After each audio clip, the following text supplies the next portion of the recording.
നമസ്കാരം.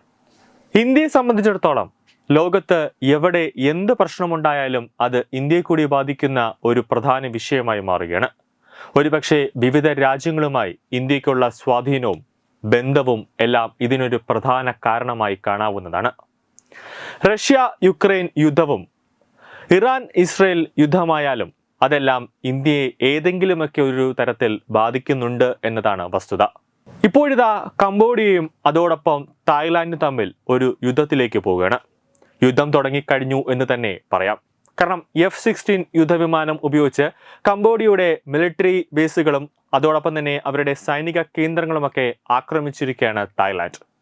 തിരിച്ച് കംബോഡിയ തായ്ലാൻഡിനെ ആക്രമിച്ചിട്ടുണ്ട് എന്നതാണ് വസ്തുത. റോക്കറ്റുകളും ഷെല്ലുകളും ഉപയോഗിച്ച് തായ്ലാൻഡിനെ കംബോഡിയ ആക്രമിച്ചിട്ടുണ്ട്. അതിന്റെ തിരിച്ചടിയായിട്ടാണ് തായ്ലാൻഡ് ഇപ്പോൾ കംബോഡിയയെ ആക്രമിച്ചത്.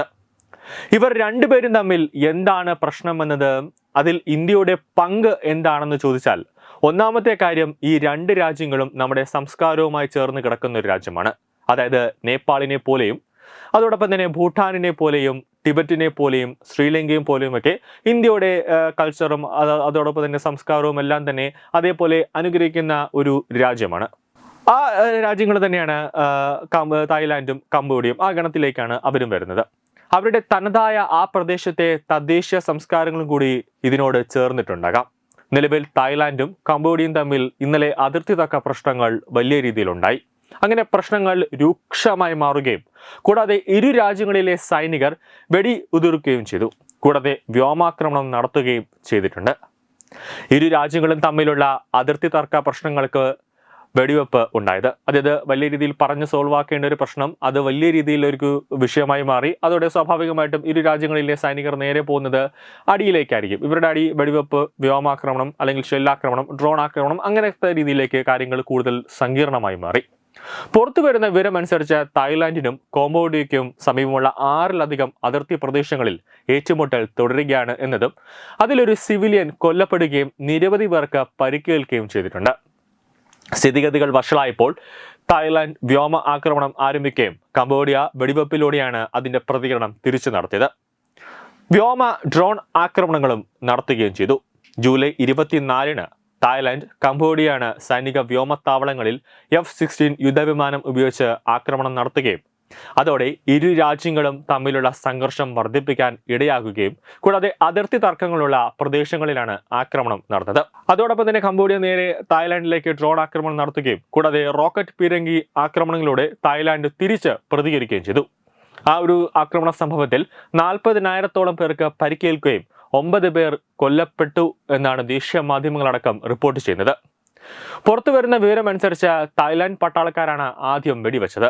കനത്ത സംഘർഷമാണ് നടന്നുകൊണ്ടിരിക്കുന്നത്. കൂടാതെ ആക്രമണത്തിൽ ഇരു രാജ്യങ്ങളിലെ സൈനികർക്കും പരിക്കേറ്റിട്ടുണ്ട് എന്നാണ് പുറത്തുവരുന്ന വിവരങ്ങൾ.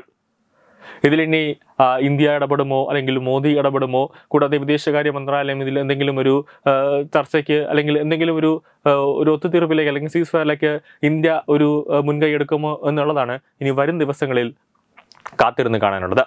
ന്യൂസ് ഡെസ്ക് തത്വമൈ ന്യൂസ്. ഭാരതത്തിലെ അതിപ്രശസ്തമായ ക്ഷേത്രങ്ങളിലേക്ക് മലയാളം ന്യൂസ് നെറ്റ്വർക്ക് സംഘടിപ്പിക്കുന്ന ആധ്യാത്മിക യാത്രകൾ. പ്രമുഖ ട്രാവൽ ഏജൻസിയായ യാത്രാനന്ദയുമായി ചേർന്ന് മലയാളം ന്യൂസ് നെറ്റ്വർക്ക് ഒരുക്കുന്ന യാത്രയിൽ ചുരുങ്ങിയ നിരക്കിൽ നിങ്ങൾക്കും പങ്കാളികളാകാം.